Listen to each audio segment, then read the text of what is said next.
జరుగుతున్న స్కామ్లన్నింటినీ కూడా ఒక్కొక్కటిగా బయటపెడుతూ వస్తూ ఉన్నాం. అది మీరు గమనిస్తూ ఉన్నారు. ప్రజలు కూడా అన్నీ కూడా వారి గమనంలో తీసుకుంటా ఉన్నారు. మూసీ పేరిట 1,50,000 కోట్ల దోపిడీకి ఏదైతే తెరలేపారో దాన్ని బయటపెట్టి ఆనాడు ప్రజల్ని అప్రమత్తం చేసి చైతన్యవంతం చేసి అడ్డుకున్నది బీఆర్ఎస్. అట్లాగే లగచర్లలో గిరిజనుల మీద దాడి చేసి వారి భూములు లాక్కొని తన సొంత అల్లుడి కంపెనీ కోసం అక్కడ ఫార్మా విలేజ్ అని ఒక ప్రతిపాదన పెడితే ఆ విషయంలో కూడా ప్రజలకు అండగా నిలబడి ఆ స్కామ్ను కూడా బయటపెట్టింది బీఆర్ఎస్. తర్వాత HILTP పేరిట హైదరాబాద్ ఇండస్ట్రియల్ ల్యాండ్స్ పేరిట 5 లక్షల కోట్ల భూభాగోతాన్ని బయటపెట్టింది కూడా బీఆర్ఎస్ఏ. ముఖ్యమంత్రి గారి బావమరిది అమృత్లో చేసిన స్కామ్ని, అమృత్ కుంభకోణంలో చేసిన స్కామ్ని బయటపెట్టింది కూడా బీఆర్ఎస్ఏ.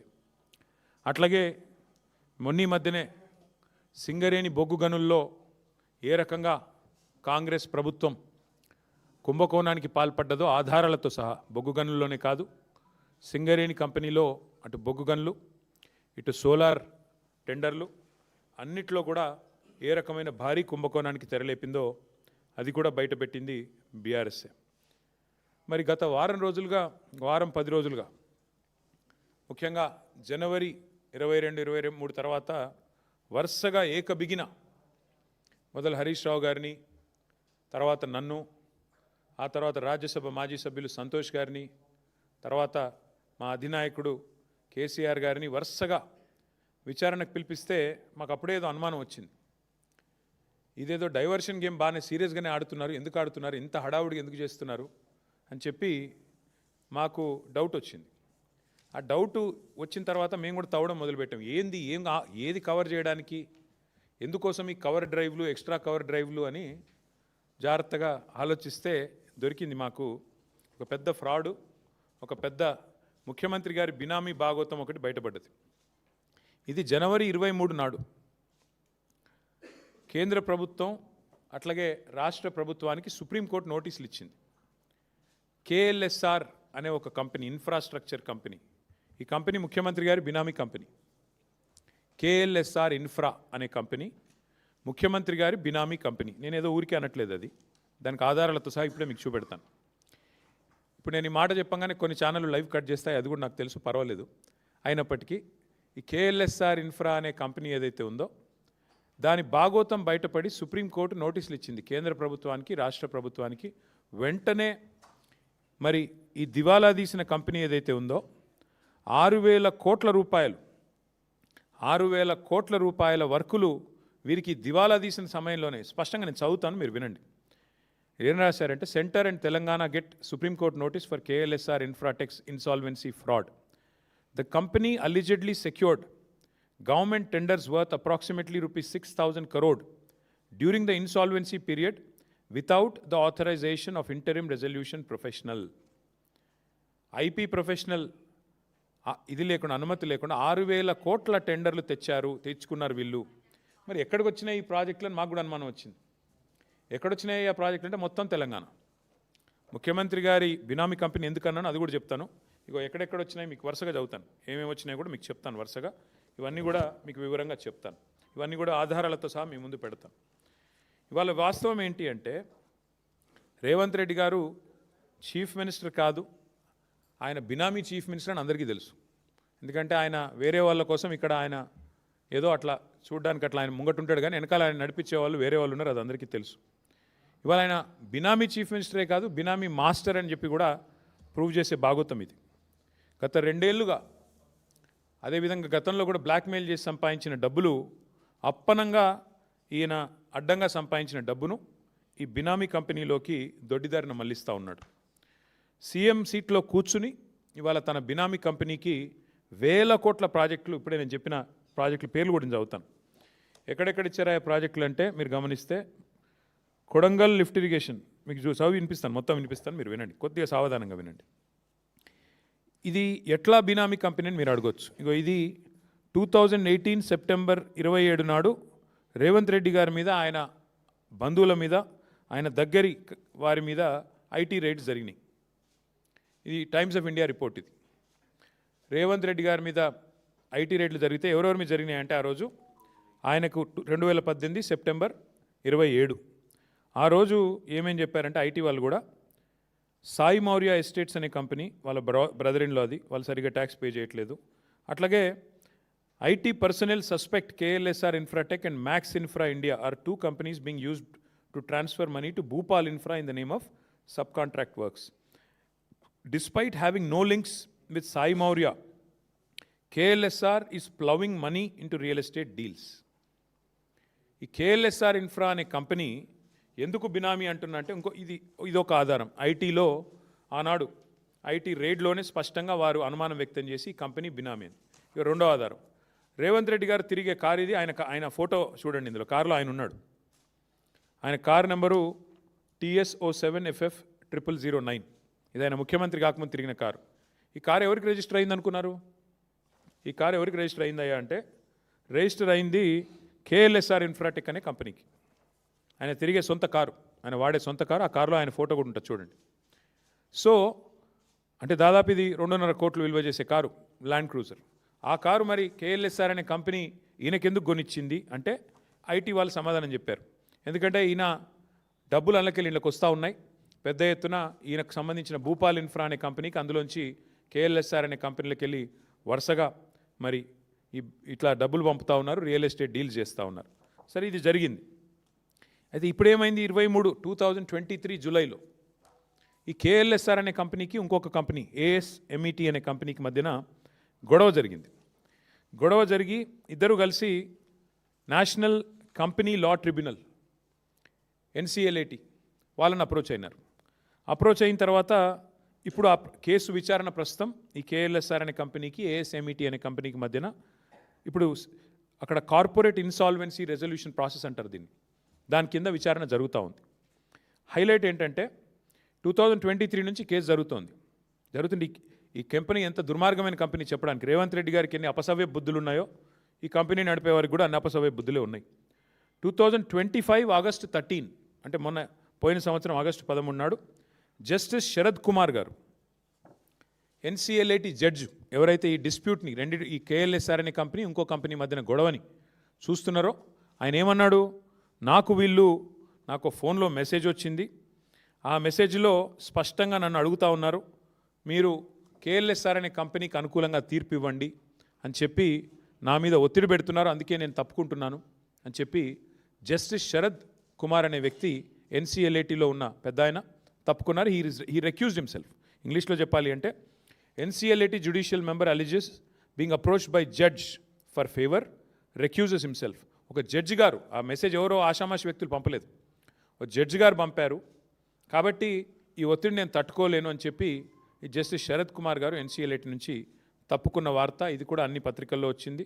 ద హిందూ అనే పత్రికల్లో ఇది వచ్చింది. తర్వాత ఈయన తప్పుకున్నారు. ఇది ఎవరు ఒత్తిడి తెచ్చారు? 25 ఆగస్ట్ అంటే ఈ కంపెనీకి ఇంత పవర్ఫుల్గా అండగా నిలబడి మెసేజ్లు పంపించే శక్తి ఉన్న వాళ్ళు ఎవరు ఈ దేశంలో, ఈ రాష్ట్రంలో? మీకు తెలుసు, నాకు తెలుసు. ఎవరి కారు అయితే వారు వాడుకున్నారో ఇక ఆ వ్యక్తి ముఖ్యమంత్రి రేవంత్ రెడ్డి గారు. మరి ఆయన ద్వారా మరి ఎవరో వీరికి మెసేజ్ పంపి వీరిని ప్రలోభ పెట్టే ప్రయత్నం చేస్తే వెంటనే ఆ జడ్జి గారు కూడా తప్పుకున్నారు.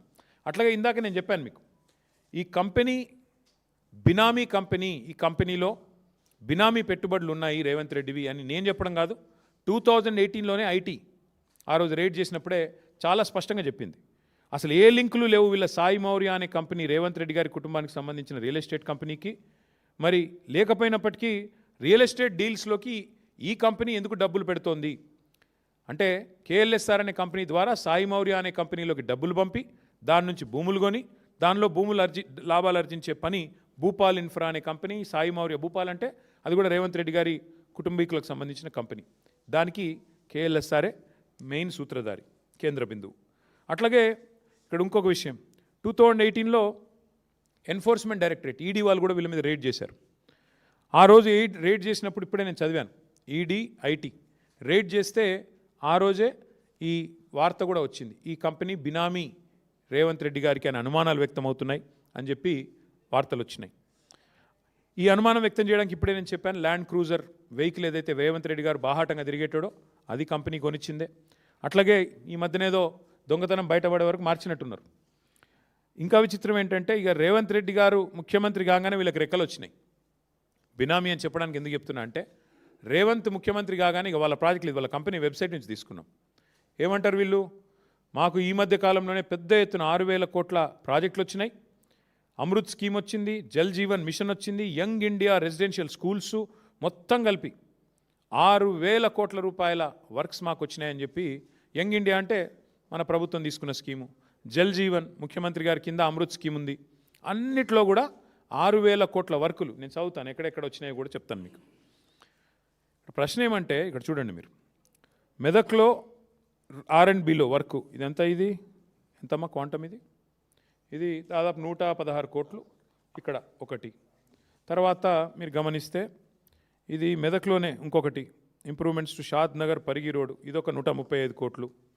తర్వాత construction of lift irrigation scheme, ఇది ఎక్కడ, మోతే సూర్యాపేట, ఇది 1910 కోట్లు KLSR ఇన్ఫ్రాటెక్. తర్వాత Rajiv Gandhi lift irrigation scheme, ఇది ఎక్కడ, గణపవరం కోదాడ, ఇది కూడా మరి ఇది కూడా 320 కోట్లు.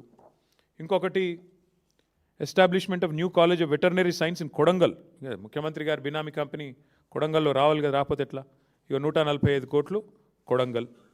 ఆ తర్వాత ఇంకొకటి HMWS ముఖ్యమంత్రి గారి డిపార్ట్మెంటు, మిషన్ భగీరథలో KLSRకి 168 కోట్ల వర్కులు మళ్ళీ. అంటే ఈ రకంగా మొత్తం అమృత్లో, యంగ్ ఇండియాలో, రోడ్లల్లో, జల్ జీవన్లో రకరకాలుగా 6,000 కోట్ల వర్కులు ఇక్కడ ఇచ్చారు. ఎవరికి, ఈ KLSR అనే కంపెనీ. అయితే ఇక్కడ ఇష్యూ ఏంటి అంటే, ఈ కంపెనీ 2029 నుంచే దివాలా తీసింది, ఆ ప్రొసీడింగ్ స్టార్ట్ అయిందని ఇప్పుడే నేను చెప్పాను మీకు. 2023లోనే జూలై 23లోనే వీళ్ళు, అంతకంటే ముందు ఇచ్చింటే అర్థం ఉంది, 2023 కంటే ముందు ఇచ్చింటే అర్థం ఉంది. కానీ వీళ్ళు 2023 నుంచి దివాలా తీసి ఇన్సాల్వెన్సీ పిటిషన్ నడుస్తుంది. దివాలా తీసిన కంపెనీ, దివాలా కేసు 23 జూలై నుంచి విచారణలో ఉంటే, సిబ్బంది వేతనాలకు డబ్బులు లేవు ఈ కంపెనీ దగ్గర. KLSR అనే కంపెనీకి తమ ఎంప్లాయీస్కి జీతాలు ఇవ్వడానికి డబ్బులు లేక 15 లక్షల రూపాయలు అప్పు తీసుకున్నారు బ్యాంక్ నుంచి. కావాలంటే ఆ వివరాలు కూడా మీ ముందు పెడతాను.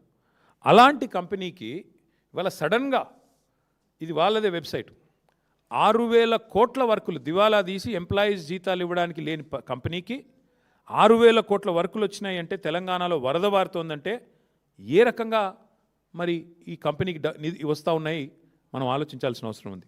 అయితే ఇక్కడ ఇంట్రెస్టింగ్ విషయం ఏంటి అంటే, ఈ NCLATలో ఎప్పుడైతే జడ్జి గారి మీద ప్రలోభ పెట్టే ప్రయత్నం చేశారు, జడ్జి గారిని ఒత్తిడి చేసే ప్రయత్నం చేశారు, అట్లాగే ఆర్థిక లావాదేవీలు నిలిపేయండి అని చెప్పిన తర్వాత కూడా ఈ కంపెనీ ఖాతాల్లో 150 కోట్ల లావాదేవీలు జరిగిన తర్వాత సుప్రీంకోర్టు, నేను చెప్పడం కాదు, జనవరి 23 మొన్న, పోయిన వారం జనవరి 23 నాడు సుప్రీంకోర్టు రాష్ట్ర ప్రభుత్వానికి, కేంద్ర ప్రభుత్వానికి ఆదేశం ఇచ్చింది. మీరు ఎట్లా ఈ దివాలా తీసిన కంపెనీకి మీరు ఎందుకు ఇస్తున్నారు వర్కులు? సుప్రీంకోర్టు NCLATలో ఇంత సీరియస్ విచారణ జరుగుతుంటే, కంపెనీ దివాలా తీసిందని వాళ్ళే చెప్తుంటే, ఎంప్లాయీస్ జీతాలకే డబ్బులు లేక 15 లక్షల రూపాయలు వాళ్ళు లోన్లు తీసుకుంటుంటే, ఎందుకు ఈ కంపెనీకి మీరు ఇంత పెద్ద ఎత్తున సపోర్ట్ చేస్తున్నారు అంటూ మరి సుప్రీంకోర్టు విచారణకు ఆదేశించింది. ఇది నాది కాదు కవిత్వం, ఇది ప్రెస్ PTI రిపోర్ట్, ఇది సుప్రీంకోర్టు ఇచ్చింది. సో ఇవాళ ఎందుకు ఈ హడావుడి గత వారం రోజులు జరిగింది అంటే, దానికి ఇప్పుడైనా మీకు ఆన్సర్ దొరికిందని నేను అనుకుంటా ఉన్నా. ఎందుకు అంటే, తన బినామీ భాగోతం, తన బినామీ యొక్క కుంభకోణం, 6,000 కోట్ల వర్కులు ఏదైతే ఈ రాష్ట్ర ప్రభుత్వం KLSR అనే కంపెనీకి, ముఖ్యమంత్రి గారి బినామీ కంపెనీకి ఇచ్చిందో, దాన్ని బయటపెట్టక తప్పని పరిస్థితి. ఇప్పుడు సుప్రీంకోర్టు చెప్పిన తర్వాత రాష్ట్రము, కేంద్రం విచారించాల్సిందే, కాబట్టి తప్పని పరిస్థితి. ఇవాళ వాస్తవం ఏంటి అంటే, సుప్రీంకోర్టు ఇంకొక మాట కూడా చెప్పింది, CBI or SFIO serious fraud investigation agency or ED, ఈ 3 ఏజెన్సీల ద్వారా వెంటనే విచారణ జరిపించండి. నేను చదువుతాను, ఒకసారి వినండి. The supreme court on January 23rd sought responses of the Center, Telangana, CBI, ED and SFIO on a plea seeking an independent probe into multi-crore corporate fraud involving alleged collusion of state authorities and a high-ranking member of the judiciary. This is a PTI report, not mine. So point ఏంటంటే ఈ ఫ్రాడును ఈ బినామీ భాగోతాన్ని దాచడానికే గత వారం 10 రోజులు నానా తంటాలు పడి పాపం మిమ్మల్ని ఇబ్బంది పెట్టి మీరు రోడ్ల మీదకి వచ్చి మా నాయకులు మా కార్యకర్తలు ఇబ్బంది పడి ఏం జరిగిందయ్యా ఇందులో అంటే ఇగో అసలు విషయం ఈ దొంగని ఆ కుర్చీలో కూర్చున్న దొంగని ఇద్దరు పరస్పరం తమ బినామీ భాగోతం బయటికి రాకుండా ఉండడం కోసమే దావోస్ నుంచి ఆదేశాలు ఇచ్చి మరి ఈ డ్రామా నడిపారు. అందుకే ఇప్పుడు ఈ ప్రజల ముందు ఈ విషయాన్ని పారదర్శకంగా మేము ఉంచుతా ఉన్నాం. ఈ దివాలా తీసిన కంపెనీకి 6,000 కోట్లు తెలంగాణలో వర్కులు ఎందుకు ఇచ్చారు, ఏ బేసిస్లో ఇచ్చారు, సూటిగా మేము అడుగుతా ఉన్నాం. వెంటనే ప్రభుత్వం సమాధానం చెప్పాలని చెప్పి కూడా మేము డిమాండ్ చేస్తూ ఉన్నాం. అట్లాగే కోర్టు, సుప్రీంకోర్టు ఏదో ఆషామాషి కోర్టు కాదు, సిబిఐ దర్యాప్తుకు ఆదేశించిన, ఎన్సిఎల్ఐటి లావాదేవీలు నిలిపేయాలని ఆదేశించిన 1,000 కోట్ల కొత్త కాంట్రాక్టులు ఎందుకు ఇచ్చారు, ఎలా ఇచ్చారు, దీనికి సమాధానం ఎవరు చెప్తారు ఈ గవర్నమెంట్లో చెప్పాలని చెప్పి కూడా మేము డిమాండ్ చేస్తూ ఉన్నాం. అసలు వాస్తవం ఏంటంటే ముఖ్యమంత్రి గారు చెప్పాలా, ఎందుకంటే ఆయన డిపార్ట్మెంట్లు ఇవన్నీ, ఆయన కాన్స్టిట్యున్సీలో ఆయన డిపార్ట్మెంట్లో ఇన్ని 1,000 కోట్ల టెండర్లు. ఈ సంస్థ మీద రేవంత్ రెడ్డి గారు ఆయన నిజంగానే ఆయన బినామీ కాకపోతే దివాలా తీసిన కంపెనీ మీద ఎంత ఆసక్తి ఎందుకు ఆయనకి? కమిషన్ల కోసమా, పార్ట్నర్షిప్పా, ఏంటిది అక్రమ సంపాదన మరి అందులోకి తోయడానికా? ఎక్కడెక్కడో కాదు కదా, ఆయన సొంత కాన్స్టిట్యున్సీలో కాలేజీల నిర్మాణం, స్కూళ్ళ నిర్మాణం, కోదాడలో లిఫ్ట్ ఇరిగేషను, తర్వాత తాగునీటి ప్రాజెక్టులు, రోడ్లు, ఒకటి కాదు 6,000 కోట్లు. అదేవిధంగా కంపెనీ ఓపెన్గా వెబ్సైట్లోనే చెప్తోంది కదా, మాకు ఇగో ఇన్ని వర్కులు వచ్చినాయని. ఇది కూడా చూడండి, ఇగో మీరు షాద్ నగర్ టు పరిగి రోడ్, ఇది కొడంగల్ కాన్స్టిట్యున్సీది, దీనికి 185 కోట్లు, దీనికి కూడా వారికి డబ్బులు ఇచ్చారు. ఇంకా చాలా ఉన్నాయి అట్లా చెప్తే, ఇంకేమున్నాయి?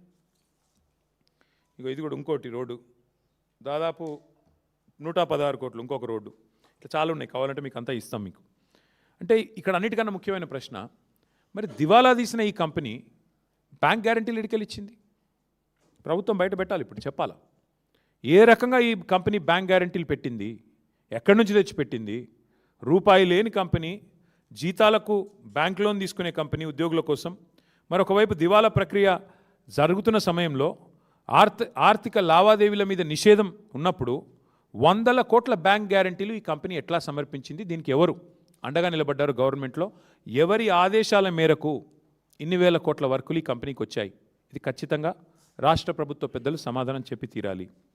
ఇంకొక మాట కూడా నేను ఈ సందర్భంగా చెప్పాలి. ఇన్ని కాంట్రాక్ట్లు, బ్యాంక్ గ్యారంటీలు, ఖాతాల్లో 100 కోట్లు, మరి ఎక్కడి నుంచి ఇలాంటి కంపెనీకి వస్తాయి, ఎలా వచ్చాయి? ఇది కూడా దీని మీద కూడా ఆరా తీయాల్సిందే. సుప్రీంకోర్టు చెప్పినట్టు ఖచ్చితంగా సీరియస్ ఫ్రాడ్ ఇన్వెస్టిగేషన్ ఏజెన్సీ కానీ, సిబిఐ కానీ, ఈడీ కానీ ఈ విషయంలో వెంటనే రంగంలో దిగాలని చెప్పి కూడా మేము డిమాండ్ చేస్తూ ఉన్నాం. ఎందుకంటే ఇదేదో రేవంత్ రెడ్డి గారి సొంత వ్యవహారం కాదు, 6,000 కోట్ల ప్రజాధనానికి సంబంధించిన వ్యవహారం ఇది. అందుకే ఇది కంపెనీ వ్యవహారమో కంపెనీ ఇష్యూవో కాదు, ఇది ప్రభుత్వము, ప్రజల ధనము, న్యాయ వ్యవస్థను దుర్వినియోగం చేసి ఆఖరికి ఒక న్యాయమూర్తిని కూడా ఒత్తిడికి లోన్ చేసిన ఒక దుర్మార్గమైన కేసు. కాబట్టి తప్పకుండా వెంటనే స్పందించాలి ప్రభుత్వం అని మేము డిమాండ్ చేస్తూ ఉన్నాం. అట్లాగే సూటిగా నేను కొన్ని ప్రశ్నలు అడుగుతా ఉన్నాను ఇవాళ ఈ ప్రభుత్వాన్ని.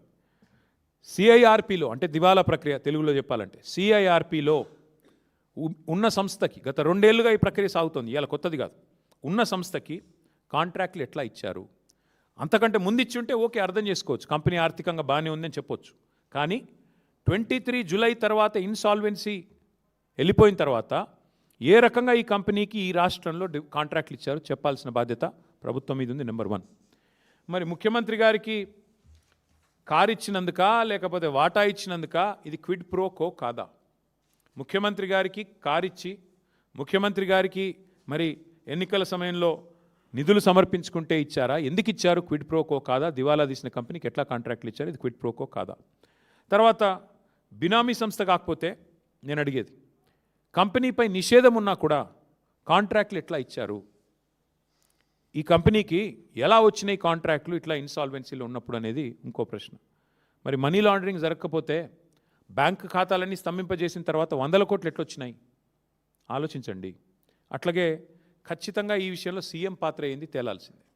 అసలు సీఎం గారికి ఈ కంపెనీకి ఉన్న సంబంధం ఏంటి తేలాలి. అట్లాగే మా పార్టీ నుంచి కొన్ని డిమాండ్లు కూడా ఇవాళ ప్రభుత్వానికి పెడతా ఉన్నాం. తక్షణమే సుప్రీంకోర్టు ఈ ఆదేశం ఇచ్చిన తర్వాత తదుపరి మీకు ఏమైనా కనీసం సిగ్గు లజ్జా ఉంటే వెంటనే కేఎల్ఎస్ఆర్ కంపెనీకి ఈ రాష్ట్రంలో ఇచ్చిన ప్రతి కాంట్రాక్ట్ రద్దు చేయాలి అని డిమాండ్ చేస్తూ ఉన్నాం. అట్లాగే ప్రస్తుతం ఏదైతే వర్క్స్ జరుగుతున్నాయో తక్షణమే వాటిని నిలిపేయాలని చెప్పి కూడా డిమాండ్ చేస్తూ ఉన్నాం. దాంతోపాటు సుప్రీంకోర్టు విచారణ పూర్తయ్యేదాకా, సుప్రీంకోర్టు ద్వారా ఆదేశించబడ్డ విచారణ పూర్తయ్యేదాకా ఈ కంపెనీకి ఎట్టి పరిస్థితుల్లో ఈ రాష్ట్రంలో మరొక వర్క్ కూడా ఇవ్వకుండా బ్లాక్ లిస్ట్లో పెట్టాలని చెప్పి కూడా డిమాండ్ చేస్తూ ఉన్నాం. అన్నిటికన్నా మించి మా డిమాండ్ అన్నిటికీ మించి అసలు ఈ బినామీ భాగవతం వెనకాల ఉన్న వ్యవహారం మొత్తం మీద సిబిఐ, ఈడీ లేదా ఎస్ఎఫ్ఐఓ సుప్రీంకోర్టు ఆదేశాల మేరకు వెంటనే రంగంలోకి దిగాలి. జనరల్గా ఒక రాష్ట్రంలోకి సిబిఐ, ఈడీ రావాలంటే మొన్న కిషన్ రెడ్డి గారు మహానుభావుడు చెప్పాడు, కొత్త విషయం మాకు తెలియదు. రాష్ట్ర ప్రభుత్వం కోరుకుంటే మేము విచారణకు ఆదేశిస్తామని చెప్పాడు. ఎవడైనా దొంగనన్ను పట్టుకోండా అని చెప్పి పోలీస్ స్టేషన్ పోయి కంప్లైంట్ ఇస్తాడా? కానీ ఇక్కడేమైంది, సుప్రీంకోర్టు ఆల్రెడీ చెప్పింది, ఇక తప్పించుకోలేడు కిషన్ రెడ్డి కూడా. సుప్రీంకోర్టే చెప్పింది సిబిఐ రంగంలో దిగండి, ఈడీ రంగంలో దిగండి, ఎస్ఎఫ్ఐఓ రంగంలో దిగండి అని చెప్పింది.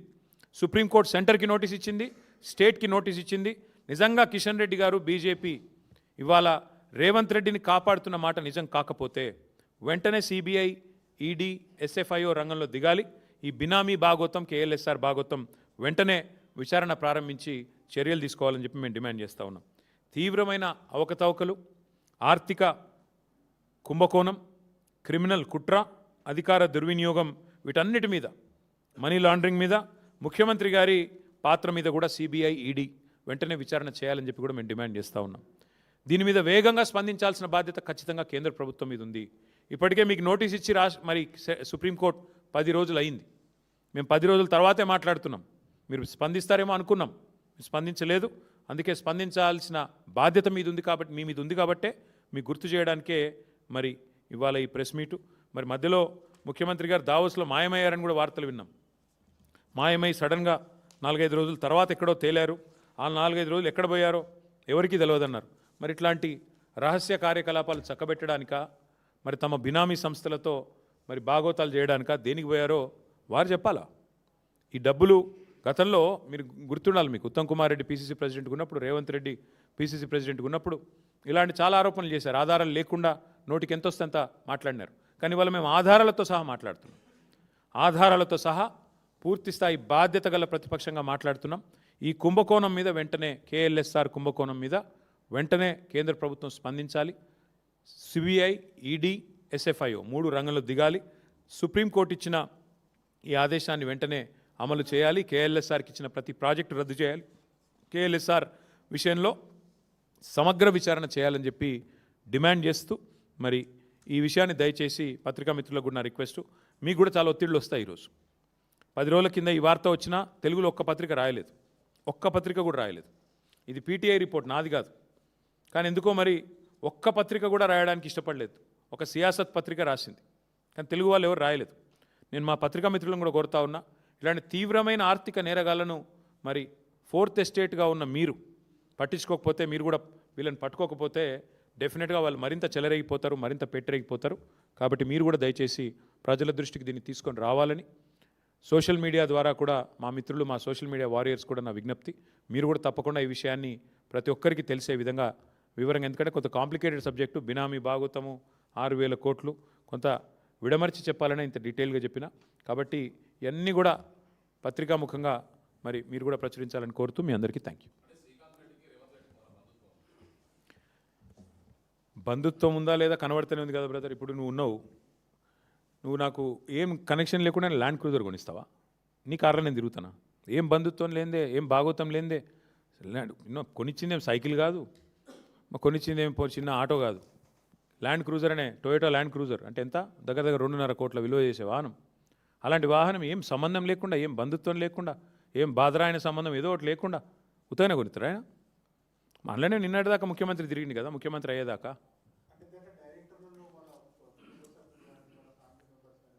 ఆయన పేరు శ్రీధర్ రెడ్డో శ్రీకాంత్ రెడ్డో నాకు తెలియదు. అయితే ఇక్కడ వాస్తవం ఏంటంటే 2018 నేను చెప్పడం కాదు, ఇది 2018లో this is Times of India report.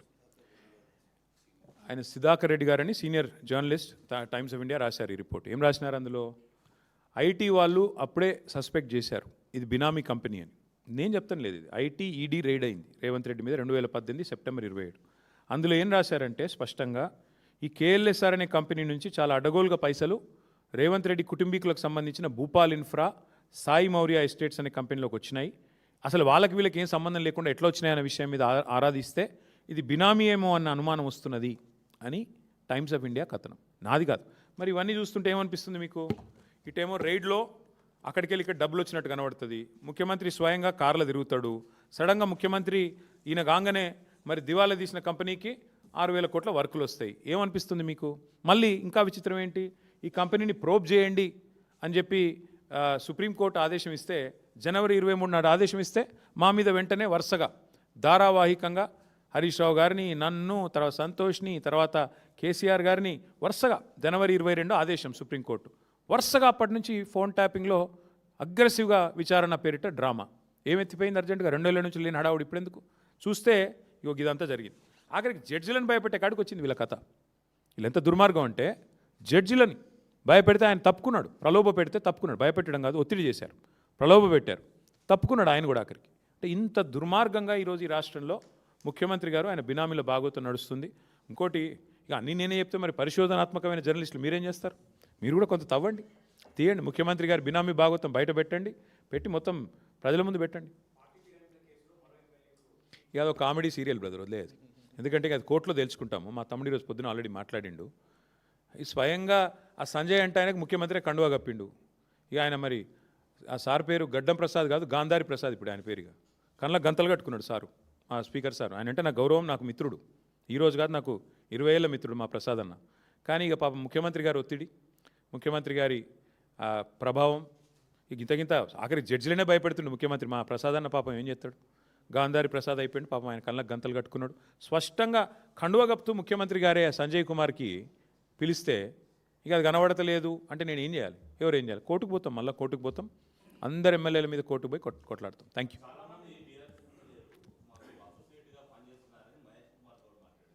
సరే, ఆయన ఏం మాట్లాడినా నాకు అనవసరం. మహేష్ కుమార్ గౌడ్ దీని మీద సమానం చెప్పానండి. కేఎల్ఎస్ఆర్ కుంభకోణం మీద మహేష్ కుమార్ గౌడ్ గారు ఏమంటారు, కాంగ్రెస్ ఏమంటుంది, ఏ రకంగా ఒక దివాలా తీసిన కంపెనీకి 6,000 కోట్ల రూపాయలు ఇచ్చారు మహేష్ గౌడ్ గారిని కాంగ్రెస్ మంత్రులను